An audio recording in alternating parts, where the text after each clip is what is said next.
నమస్కారం ప్రేక్షకులందరికీ మహాశివరాత్రి శుభాకాంక్షలు. మూడు మూగజీవుల అచంచల భక్తికి మెచ్చి పరమపదమైన కైవల్యాన్ని ప్రసాదించిన ఆ మహాశివుడు కొలువై ఉన్న క్షేత్రం శ్రీకాళహస్తి. కుల మత వర్ణ భేదం లేకుండా అందరినీ సమానంగా చూస్తాడు ఆ మహాదేవుడు.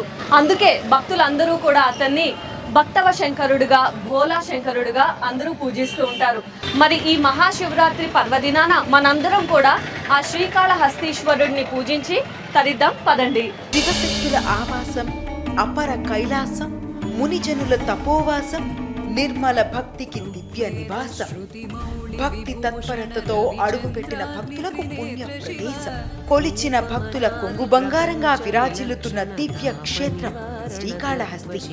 ఆంధ్రప్రదేశ్ రాష్ట్రంలో చిత్తూరు జిల్లాలో ప్రముఖ ఆధ్యాత్మిక కేంద్రంగా విరాజిల్లుతోంది శ్రీకాళహస్తి.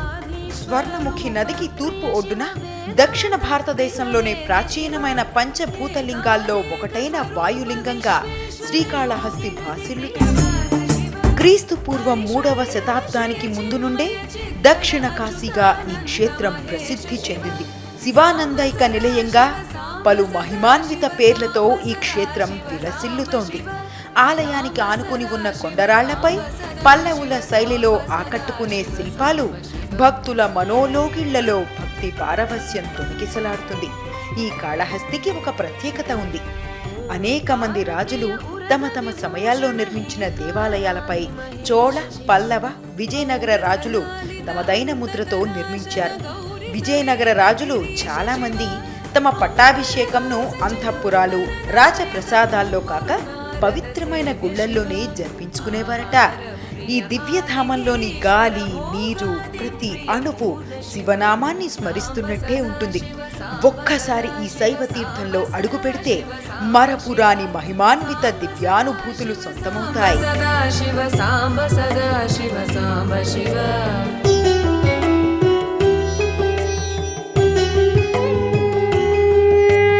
కమలాక్షార్చిత కైలాస ప్రియ కరుణా సాగర కాంతి శివ ఖడ్గశూల మృగఢ.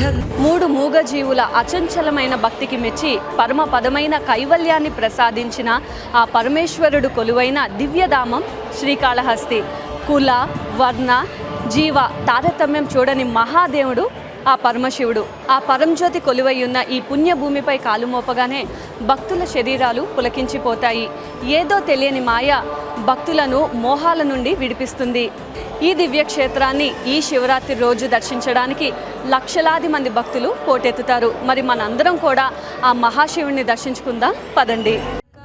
ఆయుధ విక్రమ రూప విశ్వేశ శివ గంగాగిరి సుత వల్లభ గుణహిత శంకర సర్వజనేశ శివ ఘాతక భంజన పాతక నాశన గౌరీ సమేత గిరీశ శివ అంగాశ్రిత శృతి మౌళి విభూషణ వేద స్వరూప విశ్వేశ శివ సాంబ సదా శివ సాంబ సదా శివ సాంబ సదా శివ సాంబ శివ సాంబ సదా శివ సాంబ సదా శివ సాంబ సదా శివ సాంబ శివ.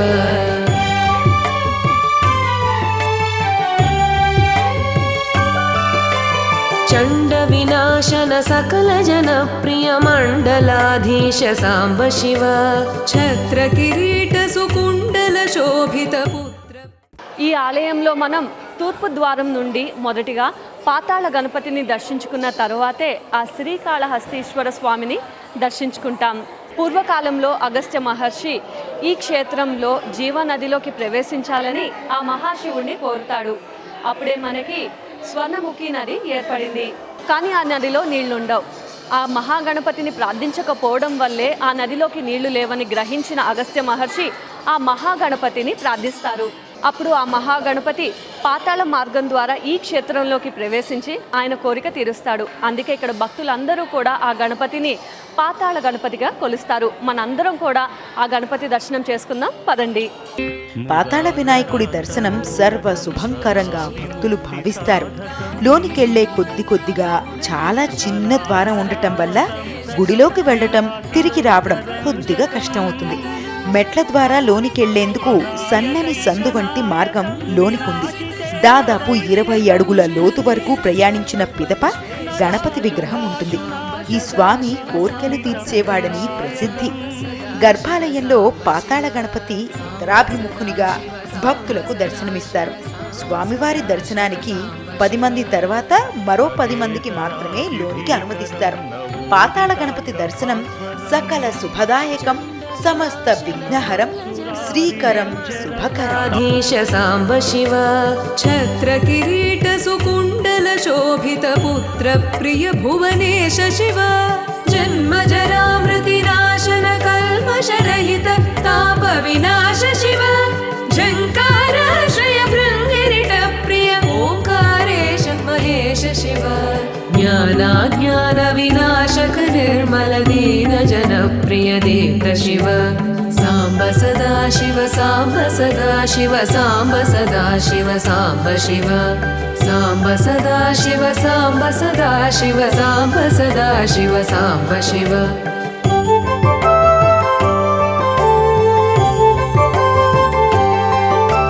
టంకాద్యాయుధ ధారణ సత్వర హ్రీంకారాది సురేశ శివ ఢంక స్వరూప సహకారోత్తమ.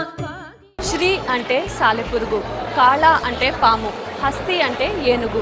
ఈ 3 మూగజీవాలు కూడా ఆ పరమేశ్వరుణ్ణి భక్తి శ్రద్ధలతో ఆరాధించి శివైక్యాన్ని పొందాయి. ఆ 3 మూగజీవాల పేరిట ఈ క్షేత్రం శ్రీకాళహస్తిగా ప్రసిద్ధి చెందింది. స్థల పురాణం ప్రకారం చూస్తే బ్రహ్మకే జ్ఞానాన్ని ప్రసాదించిన దివ్య ప్రదేశమిది. వశిష్ఠుడు సాలెపురుగు, పాము, ఏనుగు, బోయవాడైన కన్నప్ప, వేశ్య కన్యలు, యాదవరాజు, శ్రీకాళహస్తీశ్వర మహాత్మ్యం రాసిన అధూర్జటి వంటి భక్తాగ్రేశ్వరుల కథలు ఈ క్షేత్ర మహత్యంలో పెనవేసుకుని ఉన్నాయి. ఇక్కడ కళ్ళు చెదిరే 4 గోపురాలు ప్రాచీన భారతీయ వాస్తుకళకు నిదర్శనాలుగా, స్థపతుల నైపుణ్యానికి కాణాచిగా నిలుస్తాయి. వీటిలో ఎత్తైన గాలిగోపురం 16వ శతాబ్దంలో శ్రీకృష్ణదేవరాయలు చేత నిర్మించబడిందని చరిత్ర ద్వారా తెలుస్తోంది. ఈ గోపురం 2010లో పూర్తిగా శిథిలమైంది. దీన్ని మధ్యకాలంలోనే ప్రాచీన కళావైభవం ఉట్టిపడేలా పునర్నిర్మించారు. ఈ గోపురంతో పాటు రంగుల గోపురం, తిరుమంజన గోపురం, దక్షిణ గోపురాలు క్షేత్ర శోభను మరింత ఇనుమడింపజేస్తాయి. కైలాసవాస పాప వినాశ శ్రీకాళహస్తీశ్వర అని భక్తులు శరణాగతి కోరితే సద్యోముక్తిని ప్రసాదిస్తాడని ఆ శివుడికి ఇక్కడ ప్రతీది. గర్భాలయంలో ఆ శివలింగ దర్శనం భక్తులకి అనిర్వచనీయమైన ఆధ్యాత్మిక అనుభూతిని ఇస్తుంది. అలాగే ఇక్కడ భక్తులు ఆ మహాలింగానికి సమీపం చేరగానే జీవశక్తి ఆవహిస్తుంది. ఈ శ్రీకాళహస్తీశ్వర సన్నిధిలో దుర్జటి పద్యాన్ని మనం మనసారా చదివితే చాలు, ఇహపర ముక్తిని ప్రసాదిస్తాడు ఆ పరమశివుడు. శ్రీకాళహస్తీశ్వర పాహి పాహి అన్నా చాలు, పరమపద సోపానం చేస్తారు ఆ పరమశివుడు. మనందరం కూడా ఈ శివరాత్రి పర్వదినాన ఆ పరమేశ్వరుని దర్శించుకుందాం పదండి. స్వామివారు శ్రీకాళహస్తీశ్వరుడు పశ్చిమాభిముఖంగా దర్శనమిస్తారు. ఈ శివలింగాన్ని ప్రాణశక్తి గల శివలింగంగా భక్తులు విశ్వసిస్తారు. దీనికి ఓ ప్రత్యేక కారణం కూడా ఉంది. ఆలయం గర్భగుడిలో ఉండే అన్ని దీపాలు నిశ్చలంగా ఉన్నా శివలింగం ఎదురుగా ఉండే అఖండ జ్యోతి మాత్రం ఎప్పుడూ రెపరెపలాడుతూ ఉంటుంది.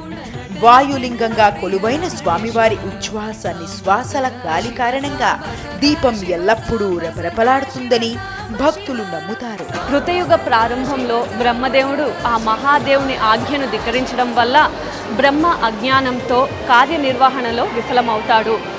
ఆ శాప విమోచనానికి బ్రహ్మ కైలాసాన్ని చేరి ఆ మహాశివుని నిలయమైన శిఖరాన్ని తెచ్చి కాశీకి సరిగ్గా 190 యోజనాల దూరంలో ఇక్కడ ప్రతిష్ఠిస్తాడు.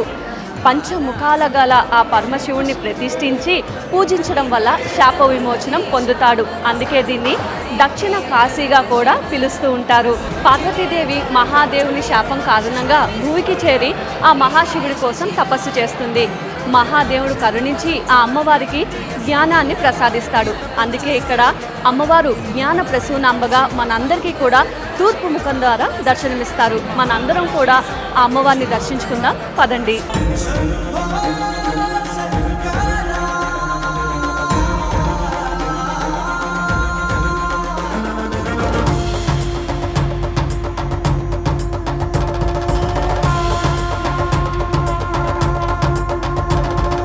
దీపం భయహరం దీపం భవహరం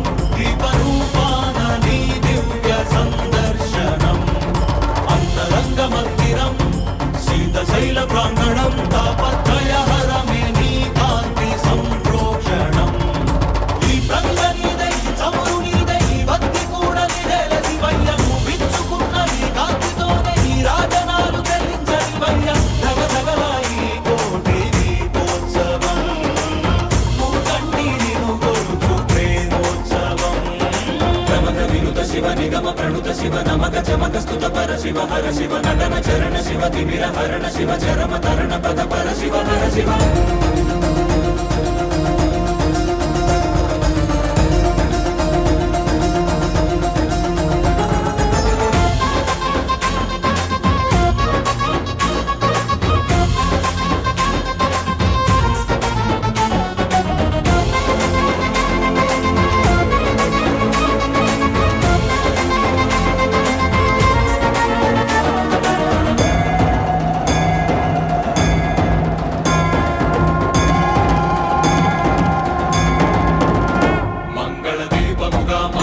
ఆలయం లోపల అమ్మవారి సన్నిధికి సమీపంలో ఒక ప్రదేశం నుంచి భక్తులు కొన్ని ప్రధాన గోపురాలను కలిపే ద్వారాల గుండా దేవీ దేవతలను సందర్శించుకోవచ్చు. ఇలాంటి సదుపాయం భారతదేశంలో కేవలం కొన్ని ఆలయాలకు మాత్రమే ఉంది.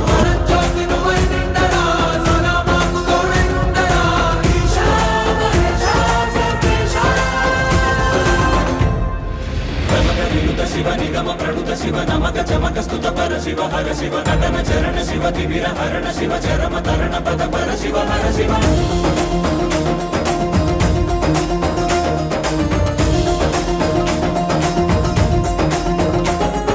శంభో శంకర హర శంభో శంకర శంభో శంకర ఓం నమః శివాయ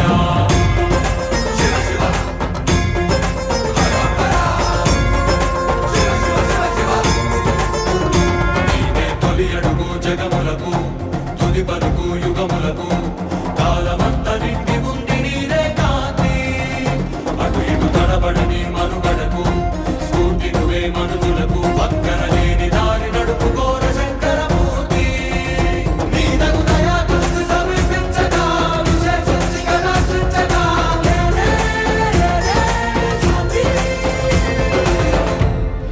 ప్రమద వినుత శివ నిగమ ప్రణుత శివ నమక చమక సాధారణంగా భక్తుడు ఎప్పుడూ కూడా భగవంతుడి పాదాల చెంత ఉంటాడు. కానీ ఇక్కడ మనకి దానికి భిన్నంగా కనిపిస్తూ ఉంటుంది. పరమశివుడి భక్తుడైన భక్త కన్నప్ప కొండపైన ఆలయం ఉంటే ఆ పరమశివుడికి ఈ కొండ కింద ఆలయం ఉంది. అందుకే ఆ మహాశివుడిని భక్త వల్లభుడు అని కూడా పిలుస్తూ ఉంటారు. మహాశివరాత్రి రోజు బ్రహ్మోత్సవాల్లో తొలి పూజ భక్త కన్నప్పకి జరిగిన తరువాతే ఆ పరమేశ్వరుడికి ఇక్కడ పూజ జరగడం విశేషం.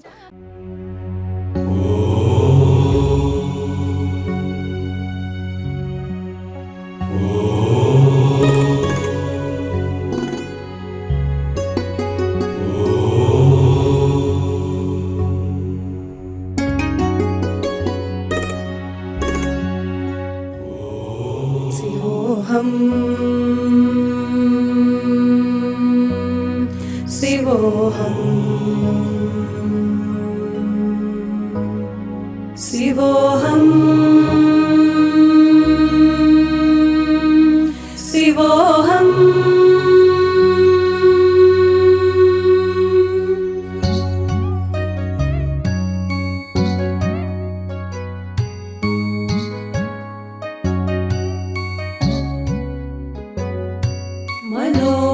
పరమేశ్వరుడికి మహాభక్తులైన రోమస మహర్షి దూర్జటిల దేహాలను కూడా శ్రీకాళహస్తీశ్వర ఆలయంలో సమాధి చేశారు.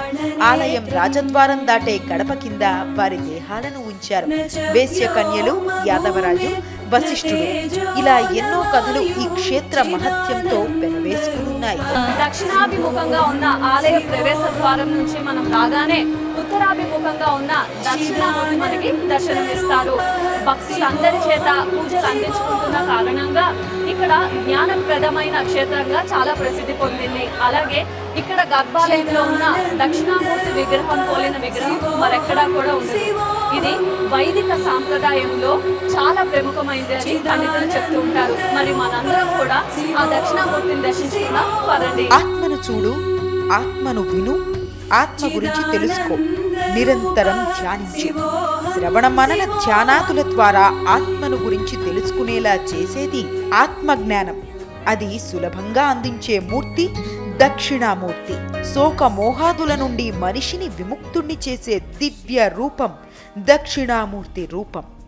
యోగ దర్శనంలో పతంజలి ఈశ్వరుణ్ణే ఆదిగురువుగా ఎంచుకున్నాడు. ఈశ్వరుడు త్రికాలాతీతుడు, ఆద్యంతరహితుడు, మోక్షదాయకమైన విద్యను ప్రసాదించే కారుణ్యమూర్తి దక్షిణామూర్తి. ఈ స్వామి దర్శనం మోక్షదాయకం.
ఈ క్షేత్రంలో సుబ్రహ్మణ్య స్వామికి ఒక ప్రత్యేకత ఉంది.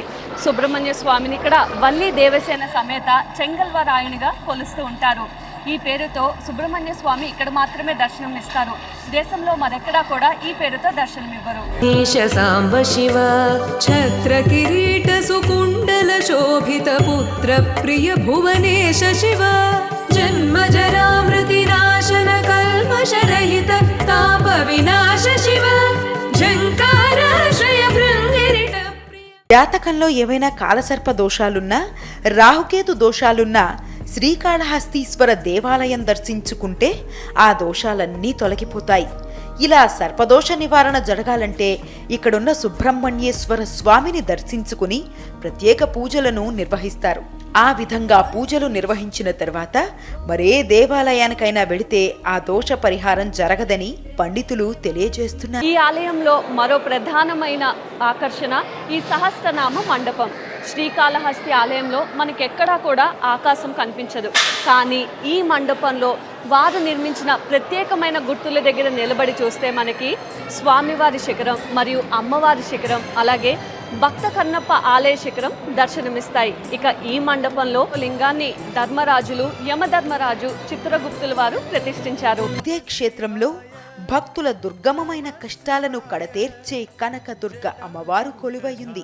అలాగే తైలాభిషేకాలతో పరవశించి పాప ప్రక్షాళన చేసే శనీశ్వరుడు కూడా భక్తులను అనుగ్రహించడానికి కొలువయ్యున్నాడు.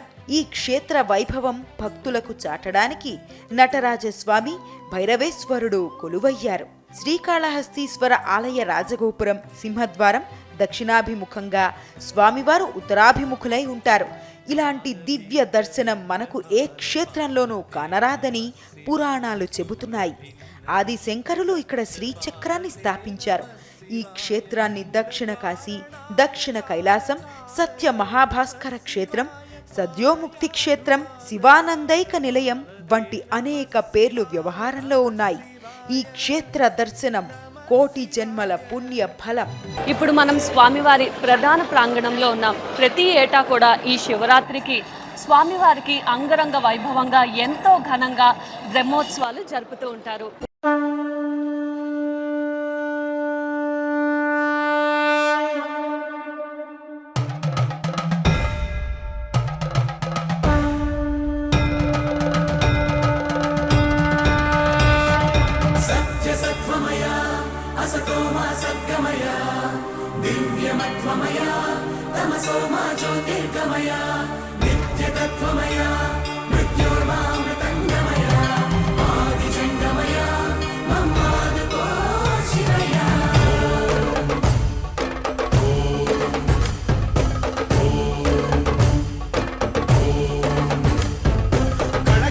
శివగణమై పేరిని తాండవ మాడెనురా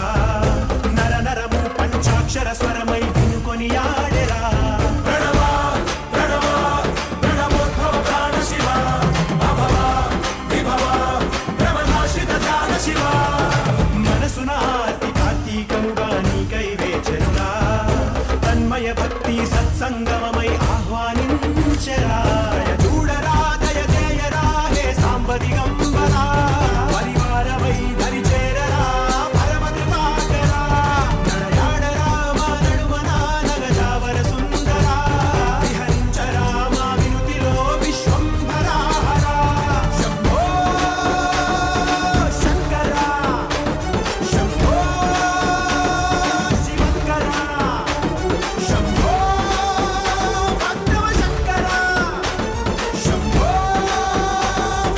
శంకరా గణగణము శివగణమై పేరిని తాండవమాడెరురా నరనరము పంచాక్షర స్వరమై వినుకొని ఆడెరా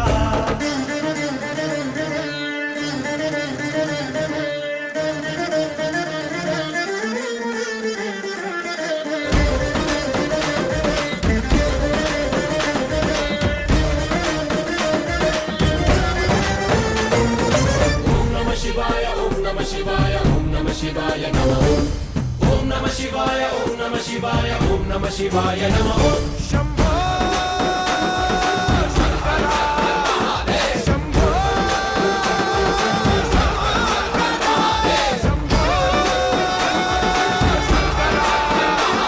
శంభో మరొక్కసారి భక్తులందరికీ కూడా మహాశివరాత్రి శుభాకాంక్షలు.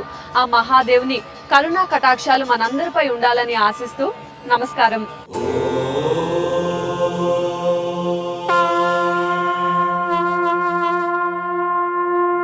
ప్రమద వినుత